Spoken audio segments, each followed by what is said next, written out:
From the majestic boulevards of Paris to the timeless ruins of Rome and the vibrant historic heart of Berlin, Europe's great capitals have long been symbols of prosperity, culture, and power. For decades, they stood as beacons of an economic miracle, a testament to post-war recovery and relentless innovation. But beneath the gilded surface of these iconic cities, a different story is unfolding. The engines of growth are sputtering.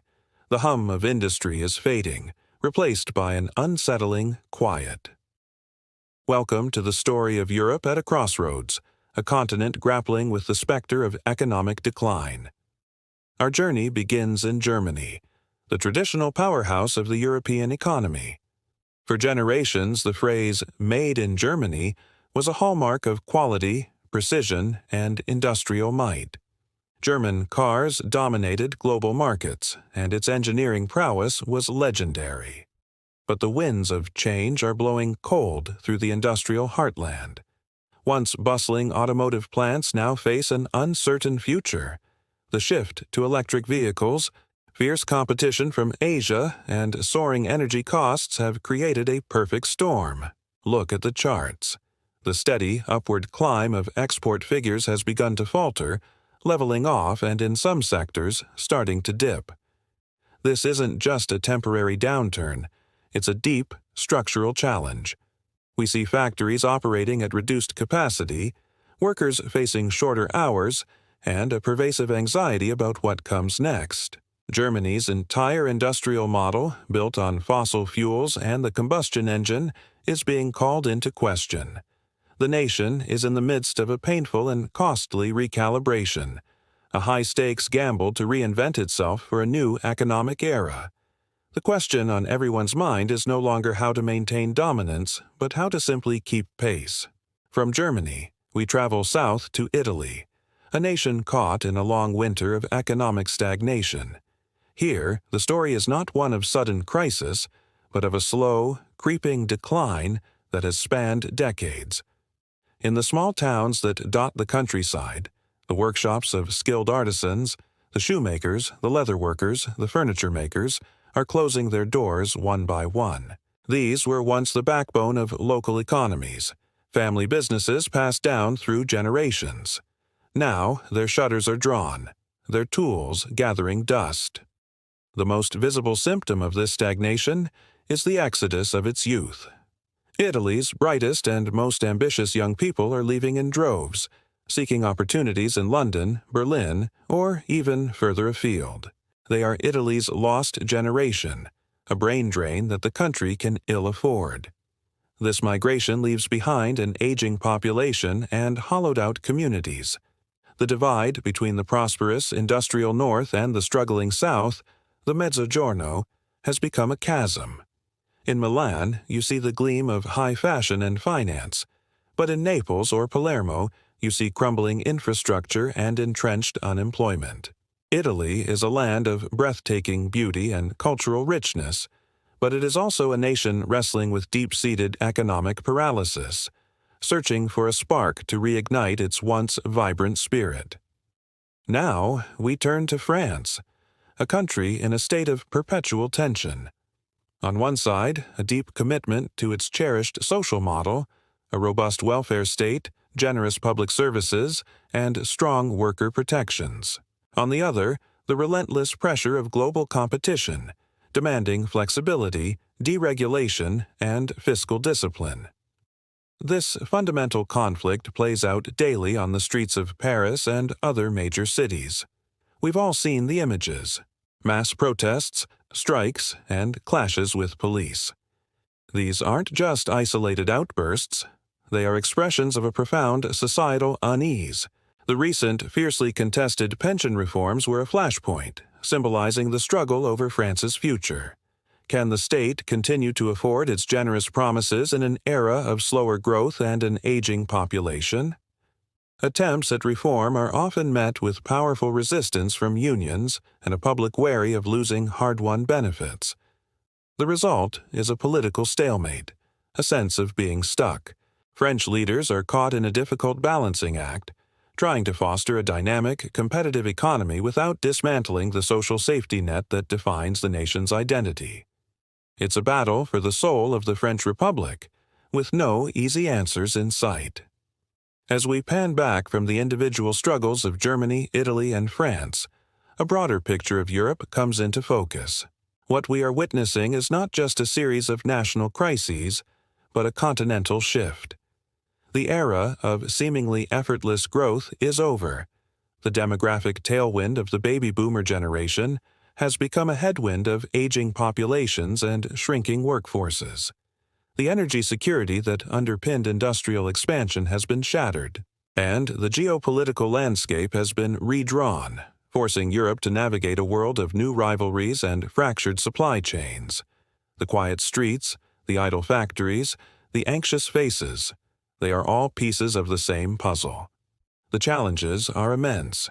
How to innovate and compete in a digital world, how to manage the green transition without deindustrializing, how to fund social systems with a shrinking tax base, and how to maintain unity in the face of divergent economic fortunes. The post-war consensus that built modern Europe is fraying at the edges. The story of Europe's economic journey is far from over. This is not a eulogy, but a sober reflection. Across the continent, there are pockets of incredible innovation, world-class research institutions, and a highly skilled workforce. The potential for renewal is there, but the path forward is uncertain, fraught with difficult choices and painful trade-offs. The old formulas for success no longer apply.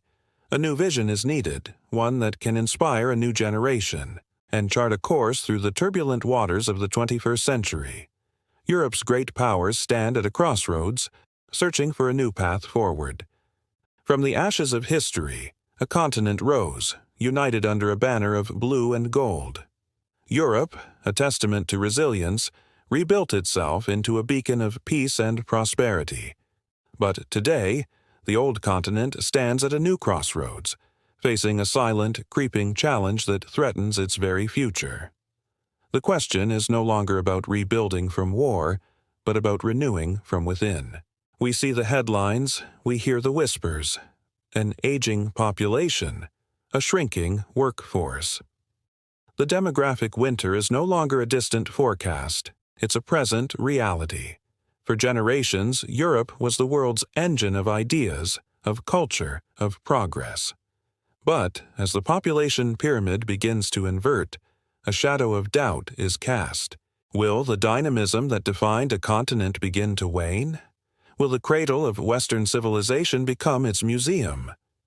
This is not a story of decline, but a call to action. Because in the face of this challenge, a new generation is rising. Look closer. In bustling labs, brilliant minds are unlocking the secrets of quantum computing and biotechnology. Across vast landscapes, fields of solar panels and wind turbines are harnessing the power of nature, charting a course towards a sustainable future.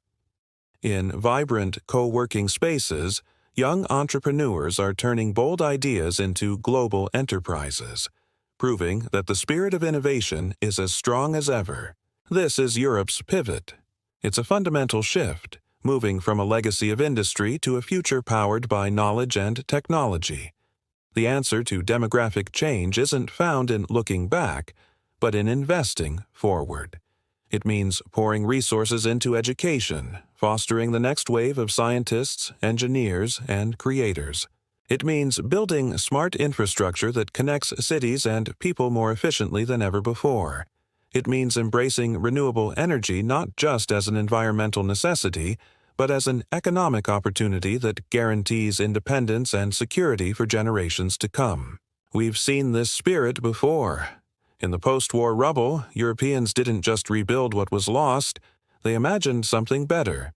They laid the foundations for a common market, for shared values, for a union that turned centuries of rivals into steadfast allies. That same audacity, that same long-term vision, is what's needed today. The challenge is different, but the core task is the same: to build a future worthy of our children and grandchildren. This renewal is already underway. From the tech hubs of Berlin and Stockholm to the green energy projects in Spain and Denmark, the pieces of a new European story are falling into place. It's a story written not by politicians in grand halls, but by researchers in their labs, by teachers in their classrooms, and by innovators in their workshops. It is a quiet revolution, happening one breakthrough, one sustainable project, one new business at a time.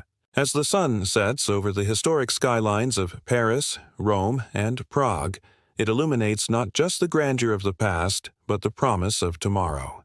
The old stones stand as a reminder of what has been endured and what can be achieved. Now, the glow of screens in university libraries and the silent hum of server farms represent the new frontiers being explored. The path ahead won't be easy. It demands courage, unity, and a willingness to adapt. It requires looking at an aging population not as a burden, but as a wellspring of experience and wisdom that can guide the vibrant energy of the youth. It means creating a society where every generation has a role to play in this great project of renewal. So, as we look at this continent, rich with history and at the cusp of transformation, the ultimate question hangs in the balance. Can Europe harness the collective power of its people, its ingenuity, and its values to rediscover its strength for a new age? Or will it become a gentle memory, a great power that quietly fades from the pages of history? The answer is being written right now by all of us. Thank you for watching. If this story sparked a thought or a conversation, please consider liking this video and subscribing to our channel for more deep dives into the forces shaping our world. We'd love to have you with us.